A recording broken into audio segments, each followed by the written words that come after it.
Hello mayam aigi channel siram taramok sari ado nasi kisna koi gi Microsoft Excel gi tang advance hobe ko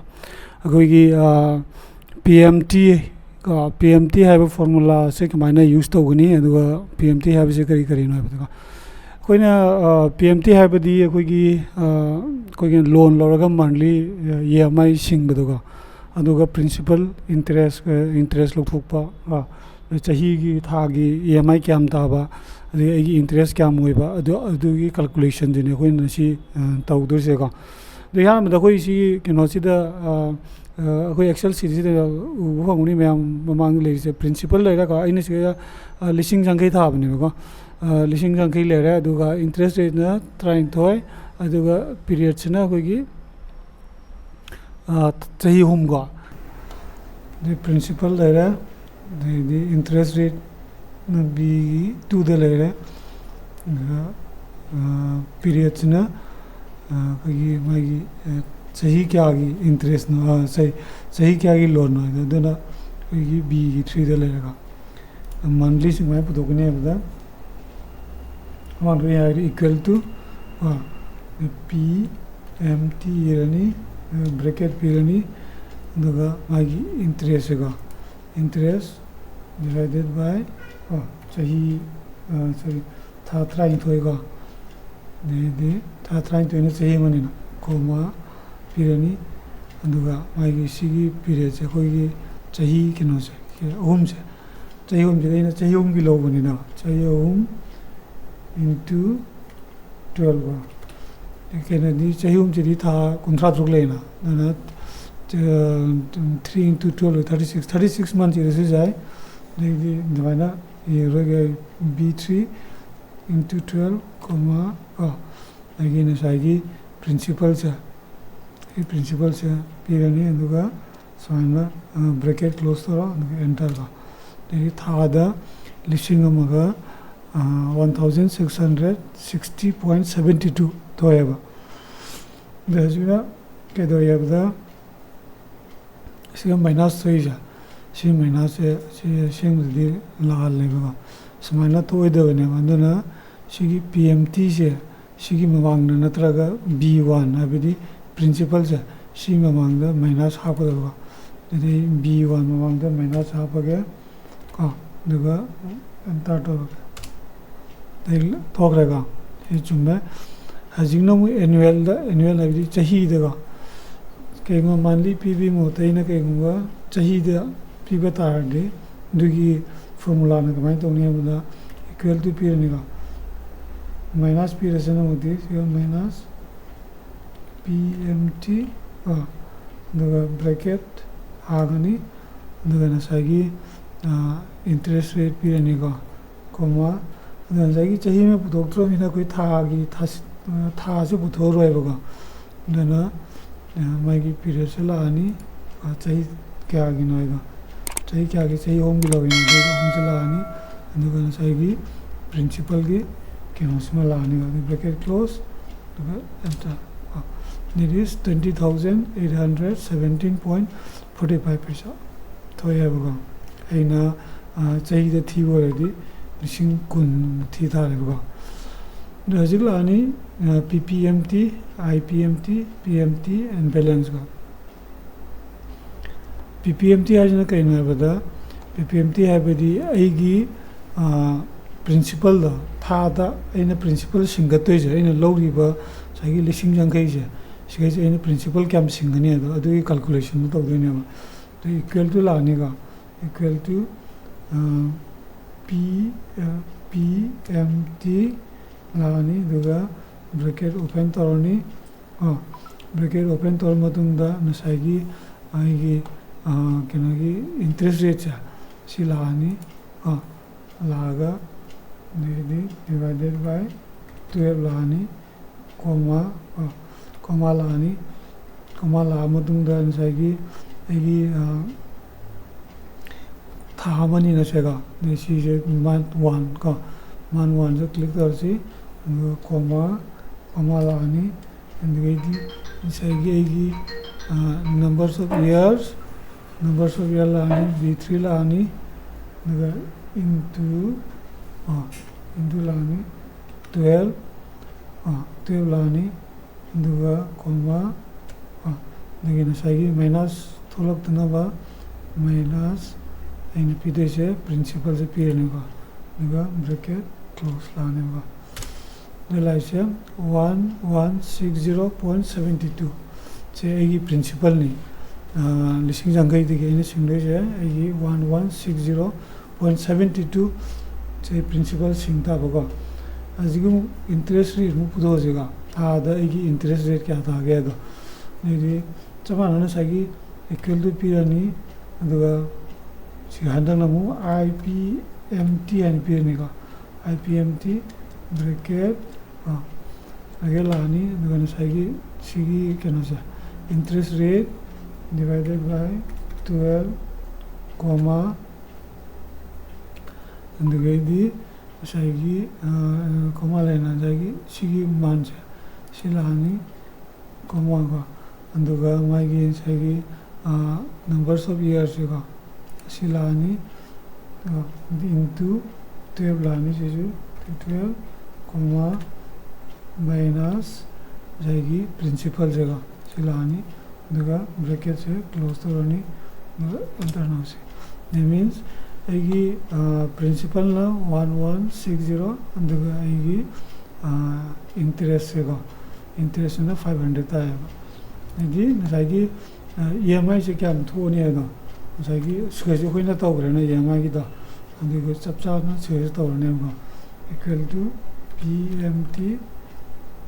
bracket इन्हें सीगे चमने को इन्हें सी नसाइगी याना ना जों तो बुगी उत्पन्न का नसाइना जिंगनो फॉर्मूला माइगी सीरियल लाइन इसके तो भी वाने को टेबल से का देखिए PMT लानी दुगा सी लानी divided by 12 comma ग्रेडी नसाइगी क्या बा पीरियड से लाने का into क्या होगी into 12 बा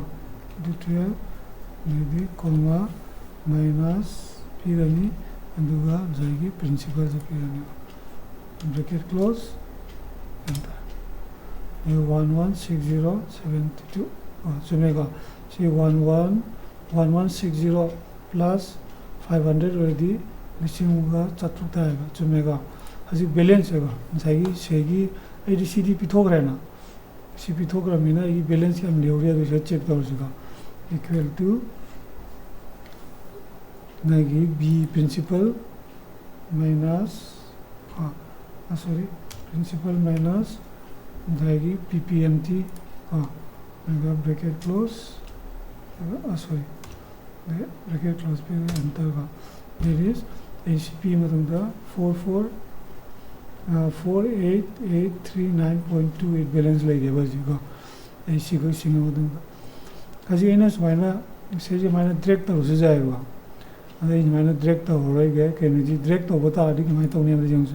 इन्हें समाना डायरेक्ट तो हो रही कि मुझे नाम मैं एरर लाएगा कि नहीं साइगी फॉर्मूला से यंगा साइगी B2 लाएगा B2 सिर्फ से लाए B3 लाएगा इंटरेस्ट जाएगी B2 तो ले भी नहीं जो B3 लाएगा दिस माइट चिंता दिमाग की ऐसी की सीरियल से B3 B4 लाने बदे दी यार होएगा ना तो मैं तो नहीं बता साइगी है कि अस्सी की क्या ना सी फॉर्मूला से साइगी से B2 जैसे लोग उन फ्रीज तो होता भाई दरगा ना तो मैं तो नहीं डबल क्लिक तो जैसे double click sorry double click तो नहीं दुगा F4 नंबर का F4 दुगा same double click F4 double click F4 आदि के दुनिया में सी की से माना लोग तो था मरने होगा चीज़ एंटर लॉजिक स्माइन तो लगा सी की कोना से लगा माना डबल क्लिक तो दी ताकि मुखा से फिलअप तो करने होगा सी से ना एक थागी इन पी का दबा प्रिंसिपल कब पे मुंदगी चीज़ का करने में थागी नेक्स्ट तो मुझे इन जगह ये इन लोग तो F4 F4 F4 का एंटर आने का देखिए इसका डबल क्लिक करो सीनेगी इंटरेस्ट कितना दबा थागी इंटरेस्ट से लानी PMT से मु चलसी double click F4 double click F4 double click F4 enter चलेगा चलेगा डबल क्लिक 16 में लाने हौजी कमाई तौने बैलेंस कमाई तौने सी बैलेंस है सीधी ऑलरेडी पीग्रेना सी खक लेहरेना अदना माइनस तौदेसे बैलेंस है सिगेगी तौदा सिगेगी कम तौने सी से तौने बगा अदना से कमाई तौनी इक्वल टू इरेना दिस माइनस सागी PPMT जो होने एंटर that means 47,666.96 चाहिए बैलेंस लेगा अंदर सीगी मैम से टोटल तो गया ना चाहिए इस मायने टोटल तो होगा टोटल ठीक टोटल से बा इक्वल टू शाम में लगा ब्रैकेट खाली सीगी होगा इस टू सिंगल सी होगा close 14,720 प्रिंसिपल सिंगत करेगा चाहिए मतलब अंदर इंटरेस्ट ने क्या ना इक्वल टू शाम सीगी होगा खागी सी होगा इंटरेस्ट ने सी लेगा टोटल्स में ये नहीं सीगे टोटल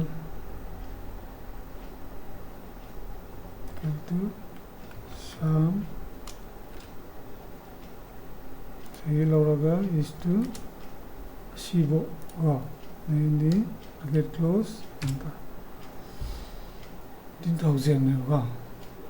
तो इन पी से क्या पी करे 19,928.59 पी करे टोटल EMI चाहिए मतलब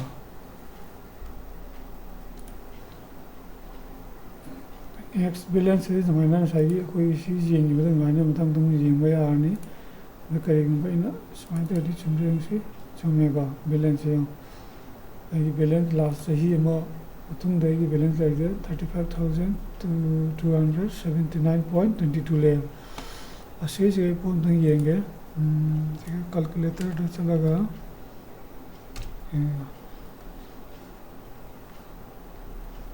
क्या नहीं हुआ 35 का चाहिए इन्हें लोग ही बताना क्या आ रहे लोग हुआ 50,000 का माइनस 35,279.22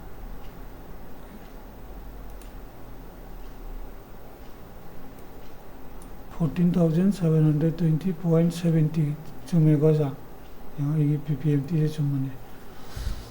ये सिगती सिंगत करे अंदर सिग प्रिंसिपल सिग सिंगरे भी नगा अंदर EMI पे करना 19.292 ना सॉरी 19,928.59 तो ये EMI टोटल इन्हें P की बता सीनियर कोई की PMT की माइगी फॉर्मूला के मायने यूज़ तो ये बतागा सीसनी कोई की नसी की